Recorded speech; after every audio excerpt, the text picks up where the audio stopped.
Hi everyone. Communication is something that we use every day, every single one of us. Whether we're talking to family, we're talking to friends, texting, or just in general speaking at a work seminar, for example.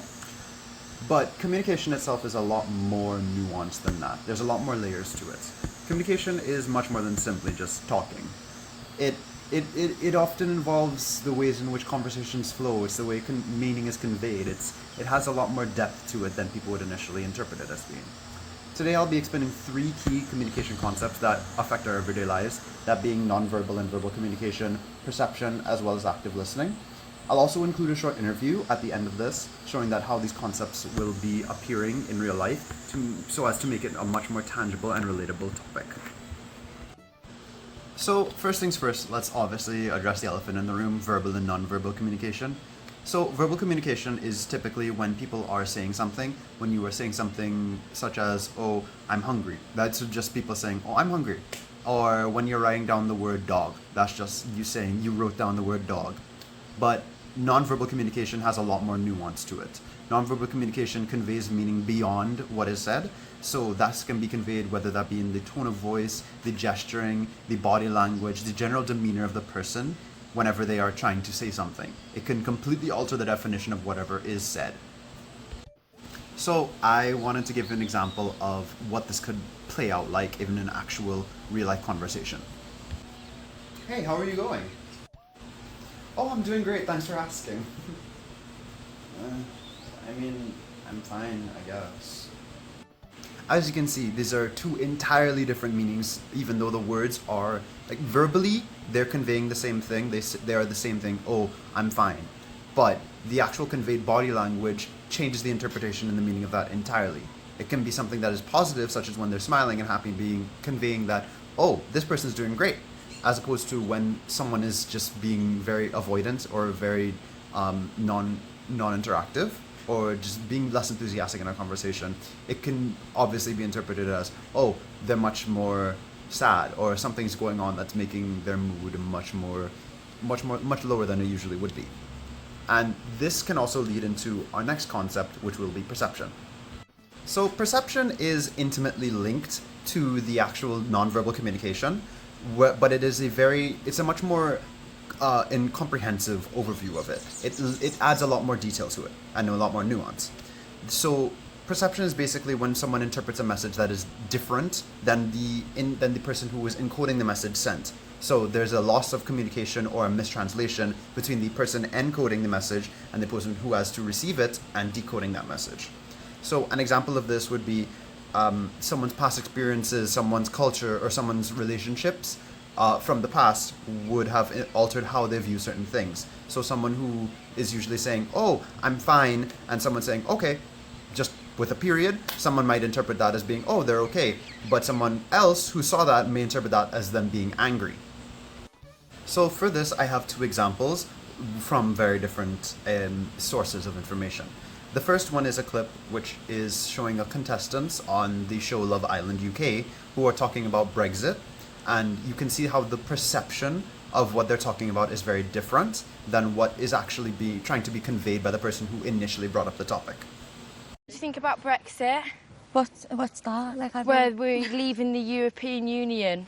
I seriously don't have a So, like, clue. it was to leave the EU, so we wouldn't be part of Europe. EU, Which would mean, like, like welfare and, like, things we trade with would be cut down. So does that mean we won't have any trees? Cheese? Trees? Oh. No, that's got nothing to do with it, babe. That's weather. Wouldn't we have trees? What are you talking No, about? we're just not in the European Union. We're still classed as like being in Europe. Doesn't it mean it would be harder to, like, go to, like, Spain and stuff? So it'll be harder to go on holidays? Yeah, I think so. Oh, I love my holidays. Yeah. As you can see, it's a very textbook example of a misinterpretation or a loss of key information when the information was encoded and for the people to decode it. Now, the second example is a clip of Prince Charles, then Prince Charles, and Princess Diana being interviewed about their engagement. As you can see, this is another one that's completely different. Whereas the first clip was about misinterpretation, the second clip was about the way in which they perceive the word itself. the actual word being encoded is the same thing and properly understood, but the way in which the person views it is very different. And I'm amazed that she's been brave enough to take me on. And I suppose in love. Of course. Whatever in love means. So. As you can see, Charles, while he was saying whatever in love means, as opposed to Diana, who said of course, shows that they both had very different interpretations of how the relationship itself was progressing, and that the audience itself was also left very befuddled by how Charles was going about this, because it didn't seem as though he was fully committed to it, as opposed to Diana, who seemed to be giving her everything towards it. And that leads us back to the actual perception, where some people may view things in certain lights even though they are in the same type of relationship, such as two friends not thinking that they are of equal value to each other. One person thinking, oh, this person's my best friend, as opposed to the other person thinking, oh, this person is just one of my friends. That's key in the terms of perception, whether that be the misinterpretation of the message which is being conveyed, or a false interpretation or alternative interpretation of the information that is being conveyed. The last section that I want to talk about is active listening versus passive listening. So active listening usually is constituted of the engagement of the listener with the person who is giving them information or conveying information towards them, whether that be telling a story or just describing something in detail. So think about the ways in which people are discussing a certain issue or a certain topic. The person will be talking about it, and then the person who is listening will be maintaining eye contact, they'll be actively engaging in the conversation, they'll be bringing up certain questions, they'll be more inquisitive and much more overall involved in the actual process of communication.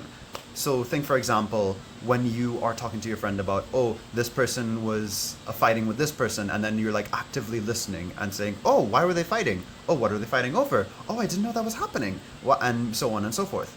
But this is different from passive listening, or less active listening rather, where the person could be, instead of you actively engaging with a conversation, you're just passively scrolling on your phone, just like, oh yeah, yeah, okay, yeah, whatever you say. And it's like they're being ignored, that they're a person who they don't really care about what's happening, or they, even though they may care, it's not being perceived that way because the person is not being directly engaged with. And because of this lack of engagement, there's a disconnect, there's a sense of dishonesty when you're talking to the person, and it feels a lot less sincere, their efforts towards listening to you. This type of conversation shows that active listening is very important, as it helps to mitigate misunderstandings. It builds strength and it strengthens bonds between people, and it helps them forge connections with each other, forge stronger connections when they're actually participating in a conversation. So this is extremely important between acquaintances or co-workers who have not met each other before and are looking to make a good first impression. It's always better to be actively engaging in a topic and actively engaging in the conversation, as opposed to just passively sitting by and let the information wash over you, or just not paying attention entirely. Can just be summed up by saying active listening isn't about actually whether or not you're hearing the words the person is saying, it's about making them feel like they are heard. And here's an interview that I did with one of my friends to basically discuss the past conversations that they may have had with other people, and how sometimes they may have had a misinterpreted meaning or two. Hello there, Miss Maharaj. How are you today? Miss Maharaj. I am okay. I'm okay. Okay. It's been kind of warm, but I'm okay. Okay. So I just have a couple questions for you, if you wouldn't mind. Sure. Okay, so have you ever misunderstood a text message before? Yes. Quite recently, actually. So do you think that people sometimes misunderstand each other? If so, why? Sometimes I think people misunderstand each other all the time. You know, like, why? I think it's because people, they listen to respond, they don't listen to hear.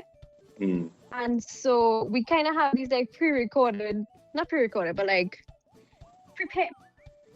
pre-prepared responses. And so whatever the person says, sometimes we're anxious, sometimes we're nervous, sometimes we just don't like them, sometimes we just don't care. We misunderstand people because you want something to go in a certain way, and you realize that that is not happening. Okay. So, yeah, I think, yeah. So do you pay attention to people's body language when they talk? It depends. I do think I could tell that if they're bored, if they're not really interested, if they're not listening to me, if they pick up their phone, is a good sign. So I think I do pay attention to body language to some extent. Not to a large extent, but to some extent. Okay. And have you ever known someone was upset even though they said they were fine? Yeah, my mother. But but no. Like in general, yeah, you could tell when somebody's like, I don't really like that, you know. But they don't want to say it because they don't want to hurt your feelings, or they don't know how to. They're very conflict avoidant. Sometimes I am that person. Okay. Like, I don't like that, you know. But So what do you think makes someone a good listener?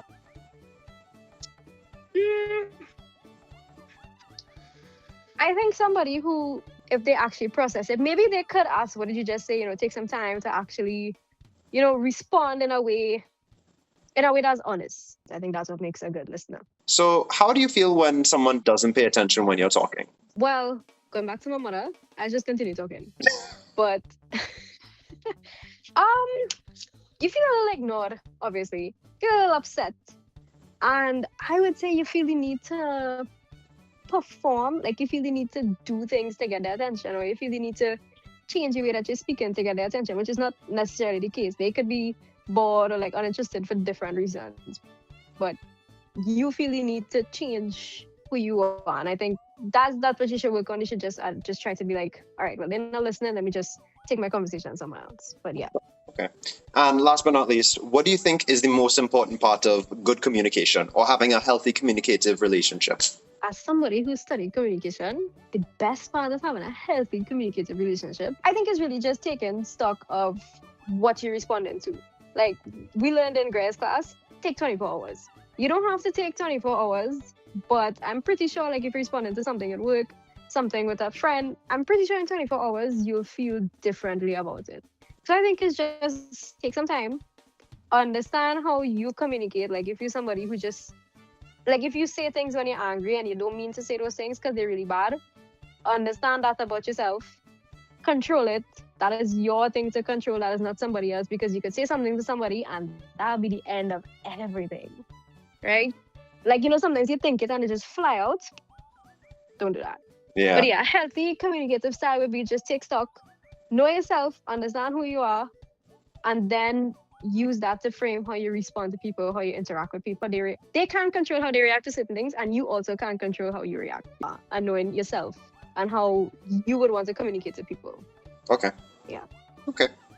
Well, that's all the questions I have. Thank you so much for being an interviewee.